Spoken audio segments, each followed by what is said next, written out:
Hello, world, and welcome to the In My Footsteps podcast. I am Christopher Setterland, coming to you from the vacation destination known as Cape Cod, Massachusetts, and this is episode 193. The April showers are ending. Hopefully the May flowers are on their way. But until then, I've got a garden full of nostalgia in bloom. We're going to kick it off with a look back at the famed after-school specials that a lot of us kids that grew up in the 70s, 80s, 90s are familiar with. We're going to go way, way back in the day to a story that I couldn't not share, and that is the wacky 1980 story of Lawn Chair Larry and the cluster ballooning craze. There'll be a brand new top 5. These are the top 5 people that were briefly famous in the 1970s. And of course, there'll be a brand new This Week in History and Time capsule looking back at the end of the consecutive game streak of famed Yankees legend Lou Gehrig. All of that is coming up right now on episode 193 of the In My Footsteps podcast. So what are we going to talk about this week? About the fact that I have my brand new portable soundproof booth here that I am using to record the podcast. I don't know if it sounds any different. The setup is definitely a bit clunky compared to how it normally is for the show. What it is I've got this, it's kind of collapsible, and there's 3 sides to it. It all has the soundproofing kind of egg crate stuff you would see. The plan is to use this for some kind of voiceover work, maybe applying for things like that. So this is my test run for it, is right now, this episode of the podcast. You're probably listening saying it sounds exactly the same, which it might. The funny thing is that I keep trying to adjust this thing, and it ends up where I've got to unscrew things, and it's more steps than I thought it would be, but it's also the first time I'm using it. Anyway, how is everybody doing out there? I hope wherever you are, spring has sprung. Finally on Cape Cod, we had our first 70-degree day a few days ago, which was long overdue. So hopefully you're getting to enjoy that beautiful weather. Maybe you're out there right now in the sunshine listening to my dulcet tones of my voice. I've got a super fun show this week, but I can't start it off without thanking my Patreon subscribers, Laurie, Mary Lou, Ashley, Kevin, Leo, Marguerite, Neglectoid, Matt. Thank you all so much for being my biggest supporters, my biggest backers. You out there listening, you all can become Patreon subscribers for $5 a month. You get access to bonus podcast episodes, including a brand new one that's going to be going up tomorrow from when this show goes live. They go up the first of the month. You also get access to the remastered Without a Map live streams. I did those with the podcast way back in the early days, like 4 years ago, and they've been just kind of sitting around collecting dust. So what I do is I remaster them. I fix up the audio, I fix up the quality of the video, and try to edit out some of the ramblings that I do because it was without a map. I had no notes. So those are fun. Also, I'm kind of waiting with bated breath because I put in my very first audition for a movie role. Backgrounds, very small. I don't want to give too much away, but I am waiting. I'm hoping maybe by the time this podcast goes live, I'll have an answer if I got the role or not. So there's more excitement to come throughout the spring and into the summer. But before we get too overloaded with excitement, let's start off this exciting podcast filled with Gen X nostalgia. People of my age, little older, little younger, probably have a lot of memories, some great, maybe some traumatizing, of what we're going to talk about now. We're going to do a deep dive into the after-school specials. So we'll start that now on episode 193 of the In My Footsteps podcast. So picture it. It's 3, 4 o'clock in the afternoon. It is late 1970s, 1980s, early 1990s. You have just gotten out of school, probably middle school, high school. You come home flip on the TV, probably one of those gigantic TVs that weighed 300 pounds. Maybe you don't have cable TV, so you got to stick with one of the big three networks, and you choose ABC. And there before your eyes is a made-for-TV film, made-for-young-people TV film, giving you some important information and sharing some life lessons. These are what was known as the after-school special.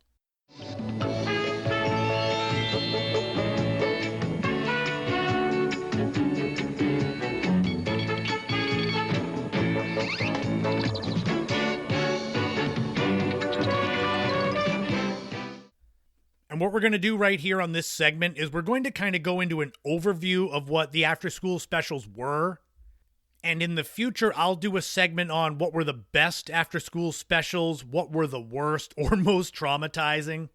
So, long before streaming platforms and YouTube tutorials, kids of my generation, 70s, 80s, early 90s, got their life lessons from the after-school special. These made-for-TV films aired on weekday afternoons, typically right after school. Obviously, that's where they got the name from. These were a staple of American television for 25 years. They were more than just entertainment. These specials were designed to educate, provoke thought, maybe conversation with parents, help young viewers navigate the often confusing path of adolescence. After-school specials, they debuted on ABC in 1972. The very first after-school special debuted on October 4th of 1972. It was called Last of the Curlews. It was an animated after-school special based on the fictionalized novel about the last of the Eskimo curlew, which is a bird. The book was written by a man named Fred Bodsworth, who was a Canadian newspaper reporter and naturalist, with the book being published in 1954. That was how it came on the air. Eventually you would see, and kids that watch would see, these standalone television films tackled serious issues facing children and teens. These topics could range from substance abuse, peer pressure, parental divorce, and bullying, to more sensitive subjects like teen pregnancy, racism, learning disabilities, and sexual abuse. Overall, the after-school specials were an hour in length. They would typically be on 4 to 6 times during a school year, with each of these shows featuring a self-contained story, often with young protagonists, concluding with a message or a moral takeaway. The series was primarily aimed at preteens and teenagers, and often starred young actors who may have already been familiar to audiences from popular shows. The idea was to make the stories relatable and relevant while also offering guidance and emotional support. Some of the famous actors and actresses that were in after-school specials included Michelle Pfeiffer and Val Kilmer, who were in the 1985 show One Too Many. Marissa Tomei was in the show Supermom's Daughter, which is from 1987. Freddie Prinze Jr. and Jessica Alba were in the show Too Soon for Jeff, which is from 1996. Jodie Foster was in Rookie of the Year in 1973. Ben Affleck was in one called Wanted: The Perfect Guy from 1986. And there's a ton more. The after-school specials were unique in their ability to balance realism with empathy. They didn't shy away from tough topics, but they presented them in a way that was accessible to young viewers. At a time in America when many schools and families were hesitant to talk openly about topics like drugs or sexuality, these specials filled a crucial gap. In fact, these after-school specials often served as conversation starters for parents and children, or were even incorporated into school curriculum. Some episodes concluded with helpline numbers or guidance for seeking further help, which is a practice that predated today's mental health awareness campaign by decades. Do any of you out there remember after-school specials being a part of your school curriculum? Did you watch them in school? Growing up on Cape Cod, I don't remember ever seeing an after-school special not in my living room. I guess maybe it depended on where you grew up and when you grew up. I would think when the after school specials first came out in the early 70s, schools might not have been using them as teaching aids. But the more popular and respected these shows became, maybe schools became more open to using them. So I said at the top of this segment that eventually I will do segments in the future about the best and worst slash traumatic after school specials. I did want to give you a few examples of the notable ones that left a mark on people in case you want to go and check some out and get traumatized again. So I'll give you 5 of them. There is My Mom's Having a Baby, which is from 1977. This starred Shane Sonutko, Candace Farrell, Jared Johnson, and Rachel Longaker.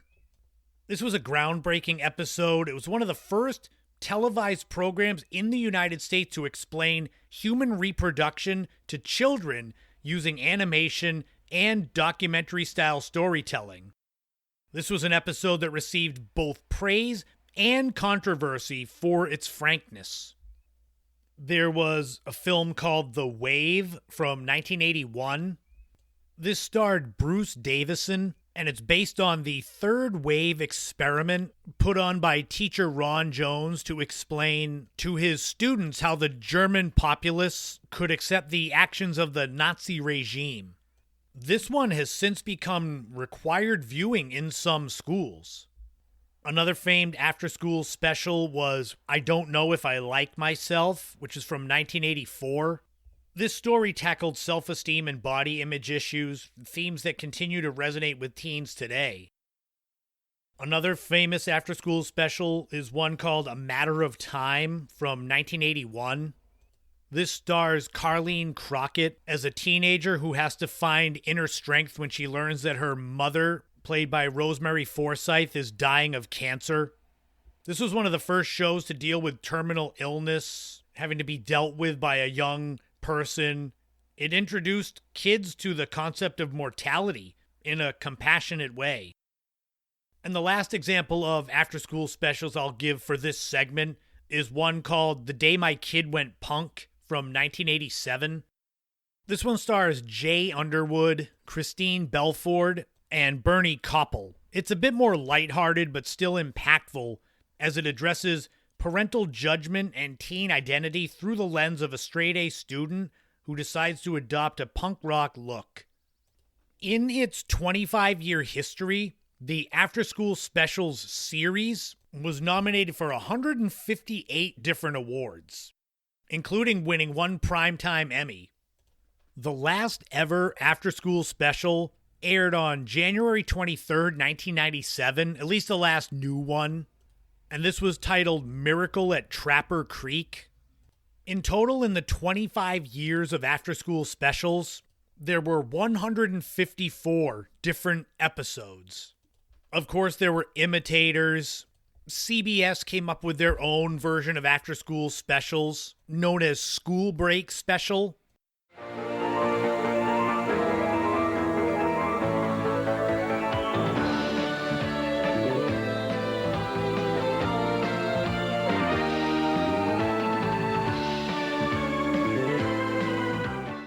These aired from 1978 to 1996. There were 89 episodes of the CBS School Break specials that were originally known as the After School Playhouse. That's something that if you want me to do a deep dive into those in the future, let me know. Although the original After School specials are now long since a part of TV history, their influence is still felt today. They paved the way for more realistic, youth-centered programming. Even though production values and narrative complexity have evolved since, the core mission, which was to help kids make sense of the world, remains the same. In an era now dominated by digital media, there's something quaint and comforting about the earnestness of the after-school special. They might feel dated in style, and they have a look that screams 70s, 80s, but it took a lot of courage back in the day to address these uncomfortable truths in timeless form. People change, times grow and evolve, but the messages stay the same. In retrospect, these shows were ahead of their time, tackling topics that society would only begin addressing openly many years later, long after I was out of school. So whether you watch them at home with a bowl of cereal after a long day of school, maybe like me, or if you were in school and got to watch it instead of doing actual work, after school specials had a way of sticking with you. That's why I'm going to do a segment in the future about best and worst, because I know there are some out there that you're thinking of that I didn't mention, and don't worry, they'll be on in the future. After school specials, they made us think, they made us feel, and they reminded us that we weren't alone in facing the ups and downs of growing up in the 70s, 80s, and 90s.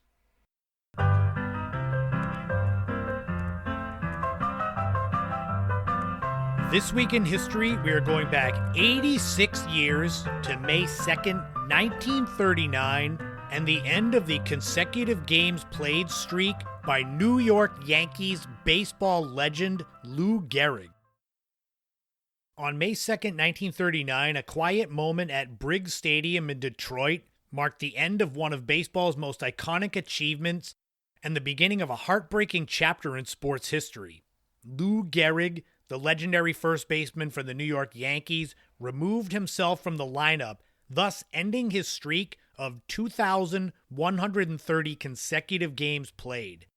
It was the first time since June 1st, 1925, that Gehrig did not take the field.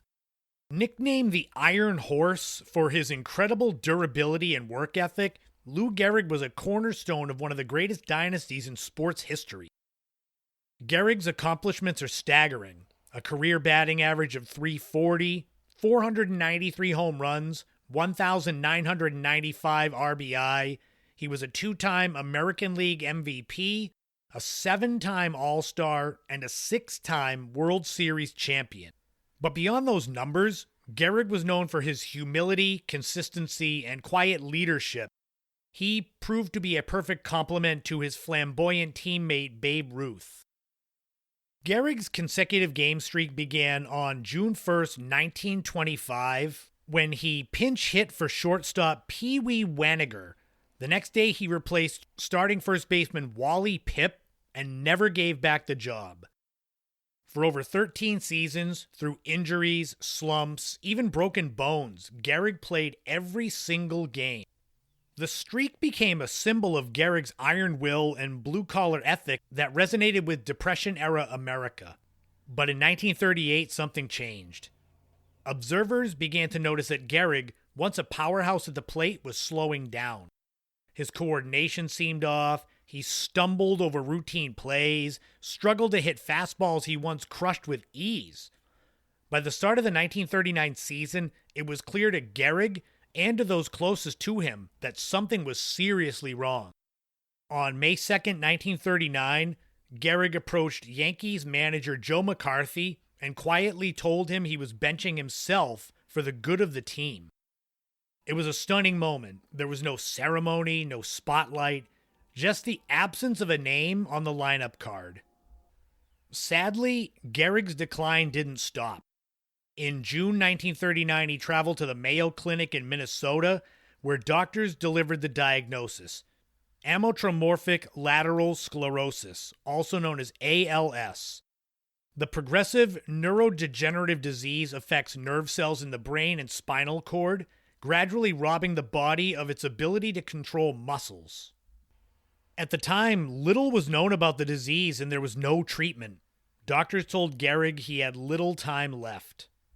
In North America, to this day, ALS is often referred to simply as Lou Gehrig's disease. That's how I knew it as a kid growing up. On July 4th, 1939, the Yankees held Lou Gehrig Appreciation Day at Yankee Stadium, where he stood before a crowd of nearly 62,000 and delivered one of the most famous speeches in sports history, concluding with the epic line, "Today I consider myself the luckiest man on the face of the earth." Gehrig never played another professional game. In 1940, he briefly worked as a parole commissioner in New York City, but his health declined rapidly. On June 2nd, 1941, Just 17 days before his 38th birthday, Lou Gehrig died at his home in the Bronx. His number 4 was the first number ever retired by a Major League Baseball team. And in 1939, the same year he stepped away from the game, he was elected to the Baseball Hall of Fame in a special vote. And Lou Gehrig's 2,130 consecutive games played streak ended 86 years ago this week in history.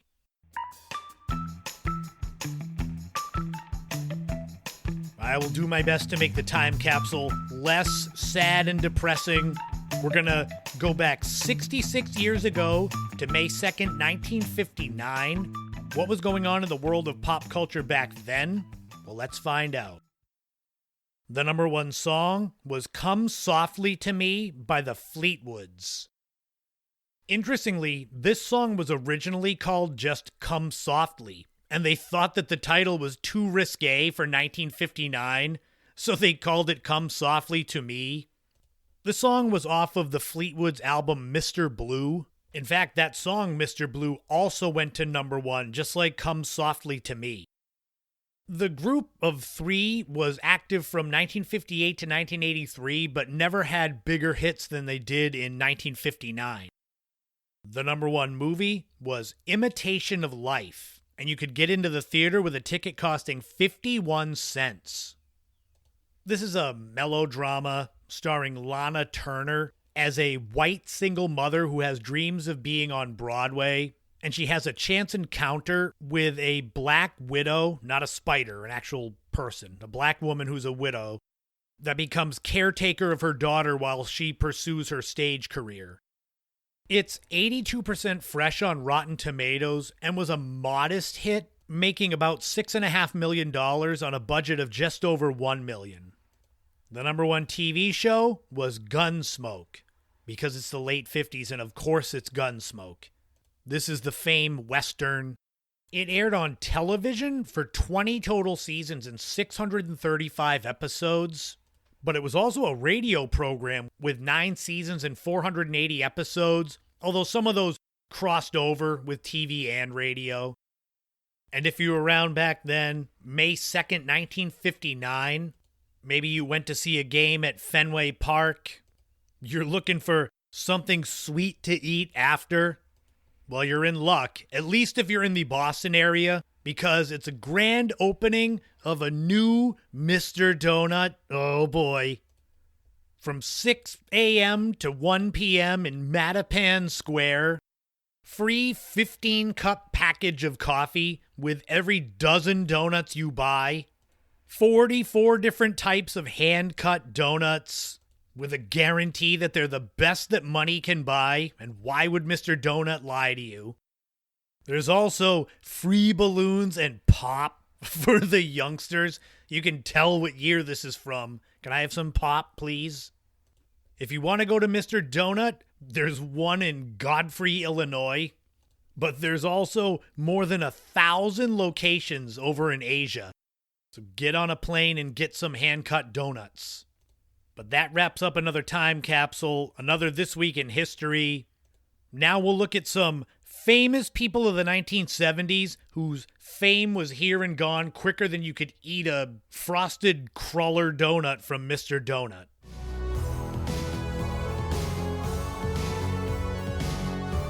Ah, yes, it's time for Where Are They Now? People who were briefly famous in the 1970s. This week's top 5 was a lot of fun to put together, but it was also a little bit difficult. Back in episode 148, I did a segment on briefly famous people of the 1980s, and that was easier because I grew up then. I have memories of people that I was like, wait, what happened to so-and-so that used to be on this show or whatever? Yes, I was born in the 70s, but I don't really have any memories. So this was a lot of research. It's going to be a lot of fun for those of you that have lots of memories of the 70s to hear about these people. They were famous, then they were gone. I may end up doing Where Are They Now segments about celebrities or products or companies. I'm thinking about also doing segments about teen idols because you'll find a few in this top 5. As with many of these top fives, they're in no particular order. We have some honorable mentions. And even though all of these people were briefly famous and then kind of became has-beens, I would kill for their level of fame. So I can't hate on them.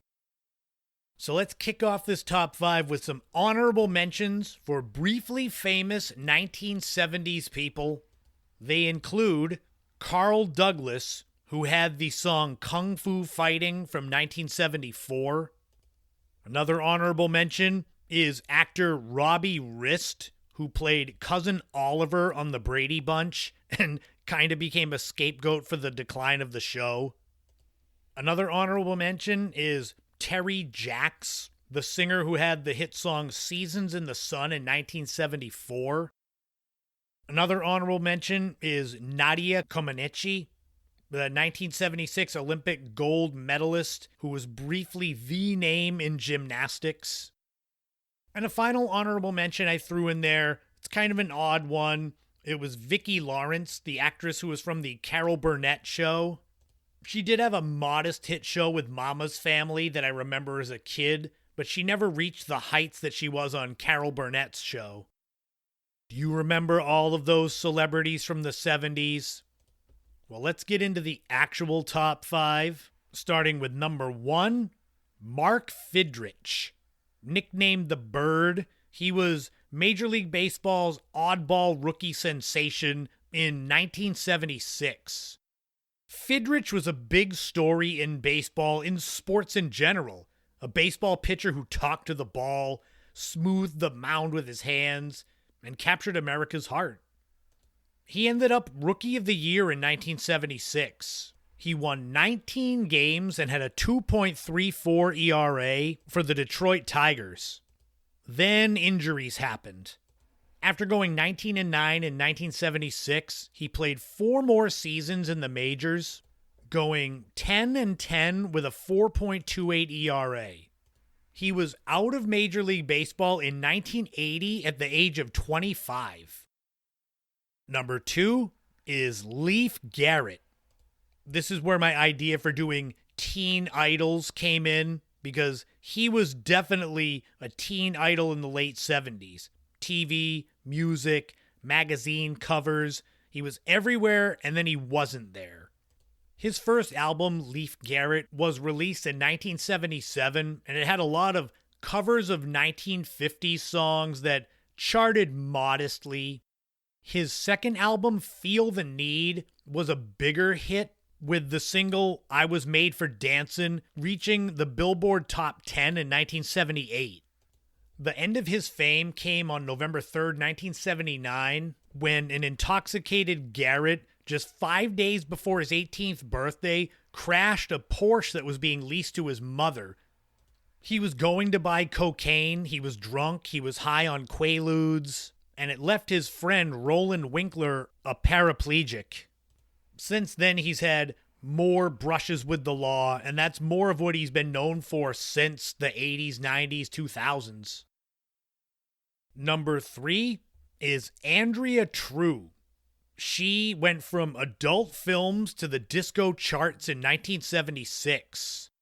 The song that Andrea True is known for is More, More, More, which was released in early 1976. The song topped at number 4 on the charts, but what makes it crazier is that her career before this hit song was as a porn star. Any of you out there that need to know the movie she was in, okay, I'll give you a few. Her first prominent role was in 1972 in a film called Head Nurse. There's the double entendre there. She also directed a film called Once Over Nightly, which was another adult film, in 1975.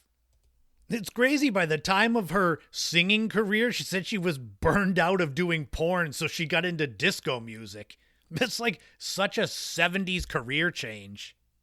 Andrea True had one more kind of hit song, New York, You Got Me Dancing, in 1977, and she released more albums, but they were all commercial flops, so More is her big claim to fame besides adult films. Number 4 is Jan Michael Vincent. He was a leading man in the 70s, earning a Golden Globe nomination for Best Supporting Actor for the 1971 film Going Home. He managed to stay relevant in the 80s, where he was on the TV show Airwolf. So, I mean, that show was pretty good, but it was nothing near what he was doing in the 70s, earning Golden Globe nominations. But he had a lot of personal issues. He was arrested 3 times in the late 70s for cocaine possession, twice in the early 80s for bar fights. So when it comes to Jan Michael Vincent, he had the looks, the roles, the name, but his demons took it all away. And finally, number 5 on the top 5 briefly famous people of the 1970s is Debbie Boone. I know this name quite well because her big hit song, You Light Up My Life, was the number 1 song when I was born in November 1977.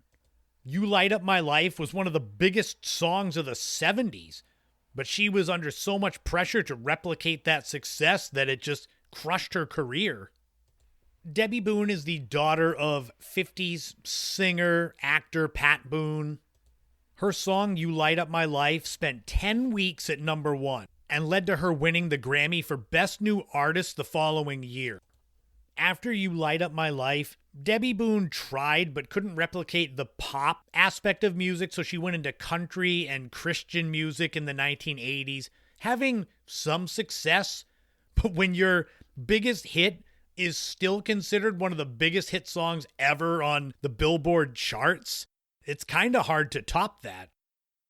So there you have it. 5 briefly famous people of the 1970s. Like I said, I was born in the 70s, but I don't have any memories of it. So it was a lot of research trying to find people that were briefly famous then. If there are any that I missed, let me know. I can always do a second part sometime in the future. But I know before then, I'll be doing people who were briefly famous in the 90s. I've got way more info about those.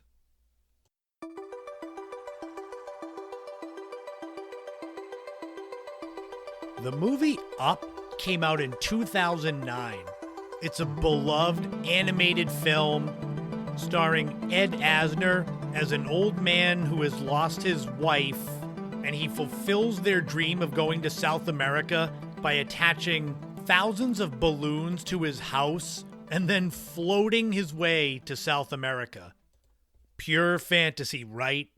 Well, I'm not saying that Up was influenced by this story I'm about to tell now, but the similarities, or at least the mode of transportation, is the same. So travel with me back in time, won't you please, to the summer of 1982 and the story of a man who would become known simply as Lawn Chair Larry. This story for me, when it comes to sharing it on the podcast, stems from me looking for weird news stories from different decades. I've done the 60s, I've done the 70s, and I haven't done the 80s yet, but this story here was one that I kind of put a pin in and filed away for when I did 80s weird news stories. And I finally was like, I need to share this because this is going to be something that sounds so unbelievable, but it's true. The Cliff's Notes version of this story is in the summer of 1982, a truck driver from California named Larry Walters took to the skies in what became one of the most bizarre and iconic do-it-yourself aviation stunts of the 20th century. He was armed with nothing but a lawn chair, some sandwiches, a pellet gun, and 45 weather balloons. I'm sure lots of you listening, me included, when we were growing up had dreams of flying, not just in a plane, but just being able to take off like a bird. How many of you actually attempted it? I'm like jumping off the roof or something, but Lawn Chair Larry Walters, boy, he really took his dream to the next level. Larry Walters had dreamed of flying since childhood. It was his poor eyesight that kept him from becoming a pilot in the military, but he was undeterred when it came to flying, and he decided to do it his way. The date of his grand experiment was July 2nd, 1982. It was in the town of San Pedro, California, in the backyard of his girlfriend. where Lawn Chair Larry would be born. Unlike the character in the movie Up, Larry Walters was only 23 years old when he decided to take flight. It was Larry and his girlfriend, Carol Van Duzen, who bought 45 8-foot diameter weather balloons from a military surplus store and helium tanks from California Toy Time Balloons. So your first question, like mine was, is why in the world at this military surplus store were they allowed to buy all these weather balloons? Like there was no question of what they needed them for? Well, he had that covered. He forged a request from his boss at Filmfare Studios saying the weather balloons were for a commercial. So he got away with that. He bought the lawn chair at Sears for $109, which in 1982, when the world of lawn chairs that expensive? I guess he didn't want to buy one that would just collapse the bottom out when he was up in the air with his balloons. That adds up to $361 when adjusted for inflation to 2025. Would you go to a store like Sears and spend $360 on one lawn chair? Anyway, Larry attached 42 of the balloons to his lawn chair. The balloons were inflated with helium. He was attached by rope, or at least the chair was, to his Jeep. He had a parachute on.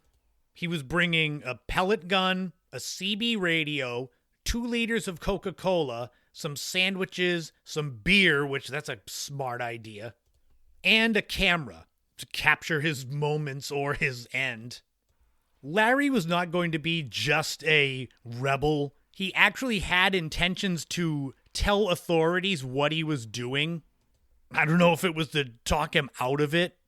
What ended up happening, though, was the rope tied to his Jeep broke prematurely, and there he went, shooting off into the sky. Before he launched, what Larry's idea was, he thought he was going to ascend to about 100 feet and gently float over the Mojave Desert. That is not what happened. Once he was at his peak elevation, Lawn Chair Larry was up to 16,000 feet, nearly 3 miles up in the air. It was at this point that 2 commercial airliners spotted him. So can you imagine being these pilots and you look out your window and there's a lawn chair with balloons attached to it floating by you? It's all fun and games, but the problem was that the commercial airline pilots radioed in the sightings because he was floating in controlled airspace near Los Angeles International Airport. So that's not fun and games. Larry was in airspace usually reserved for Boeing jets. I couldn't imagine thinking you're going to go 100 feet in the air and instead you go 16,000. That's like, man, once you get about 1,000 feet up, you're probably like, this is trouble. He dubbed his lawn chair Inspiration 1, which I don't know if that meant he was going to try again. His plan with the pellet gun was once he got up to a certain height, he assumed 100 feet, he was going to start shooting the balloons, popping one at a time to slowly lower himself safely to the ground. It was after about 45 minutes that Larry was up in the sky that he started to put his plan into action of coming down.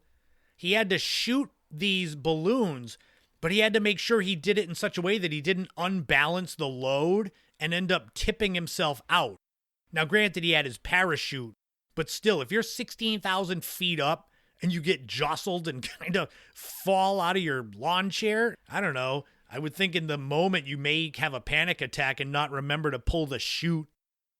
Slowly, Larry descended, but it wasn't a safe landing. He ultimately got caught in power lines in Long Beach, and it ended up blacking out a neighborhood for 20 minutes. So this plan really went off the rails. He went way higher than he thought, got reported for being in controlled airspace, and blacked out a neighborhood because of his lawn chair hitting power lines. For his troubles, Larry was arrested. He was fined $1,500 for violating airspace regulations. Just after landing, Larry gave kind of a press conference talking to the reporters. He said, quote, "It was something I had to do. I had this dream for 20 years, and if I hadn't have done it, I think I would have ended up in the funny farm. End quote. It wasn't all bad news for Lawn Chair Larry. 10 days later, he was on the David Letterman show. He was briefly in demand as a motivational speaker, which I don't know if it's for follow your dreams, I guess, to fly your lawn chair. Larry ended up giving his lawn chair away to a young admirer, and he regretted it later because the Smithsonian Institute wanted it for their collection. So again, I can't say that Lawn Chair Larry inspired the movie Up, but what he did do was inspire a brief cluster ballooning craze. There was a wave of imitators in the 1980s, other people trying to succeed where Larry had failed. There was a man named Kevin Walsh from San Diego. He made several attempts to recreate what Lawn Chair Larry did. In 1984, he ascended with 57 helium balloons. He flew for over 2 hours but didn't reach the 16,000 feet like Larry did. There was a later one, a man named Kent Couch, who in 2008 flew from Oregon to Idaho with a lawn chair and 150 helium balloons. There were a bunch of balloon-based art stunts and various record-setting attempts. Balloon clusters were used in science experiments, publicity stunts, charity events. One of the men that inspired Larry Walters was a man named Joseph Kittinger, who he wasn't a cluster balloonist, but he did a lot of high-altitude balloon jumps in the 1960s, including holding the record for the highest skydive ever at more than 102,000 feet up in 1960, a record that held until 2012. Coming all the way back around, Lawn Chair Larry Walters, he became a cult hero. Celebrated in documentaries, late-night talk shows, referenced in The Simpsons and Mythbusters. Sadly, he doesn't have a happy ending. He broke up with his girlfriend after 15 years, and he ended up sadly killing himself in 1993. But he's got that one epic flight, and it lives on as a symbol of eccentric bravery, absurd ambition. And while it's far from the mainstream, cluster ballooning has evolved. The spirit of Larry's wild ride still inspires dreamers and DIY pilots.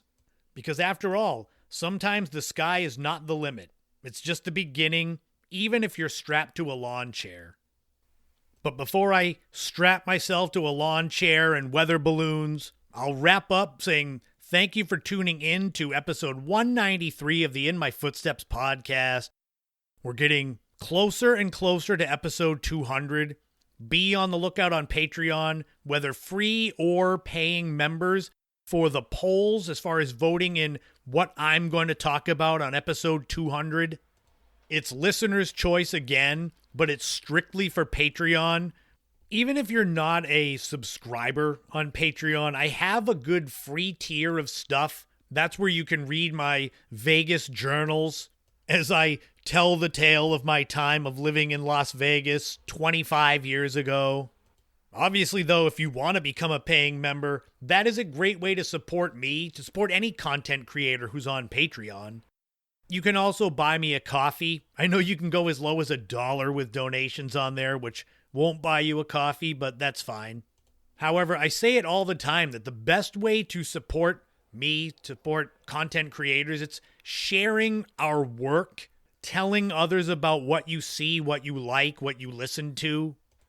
I can promote and market myself and say it's such an excellent podcast, Gen X nostalgia, and why wouldn't I promote myself? But it means more when people out there who aren't me tell others to listen.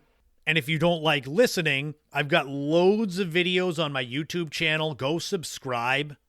The newest one is the video version of When Cape Cod Became a Vacation Destination. It chronicles the rise of my home to the tourist destination it is and has become through my lifetime, as far as summer just being packed with people.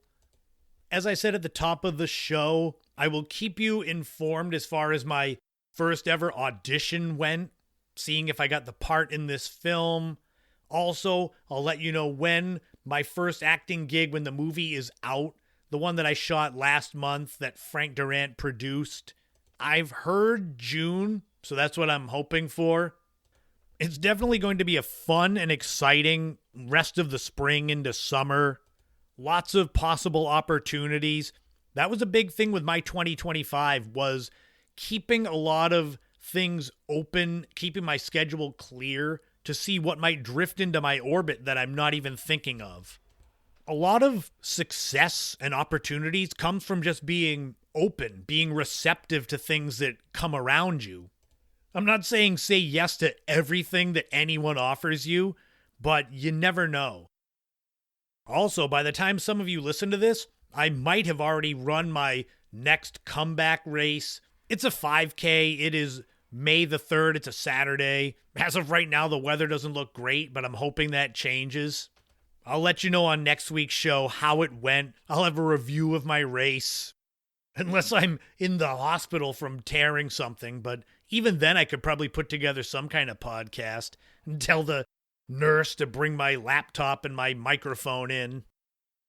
Whether you're a runner or a cyclist or just enjoy walking outside, or even if you don't, if you have the chance to get outside and enjoy the weather, do it. This is the time of the year that us in the Northeast that we live for.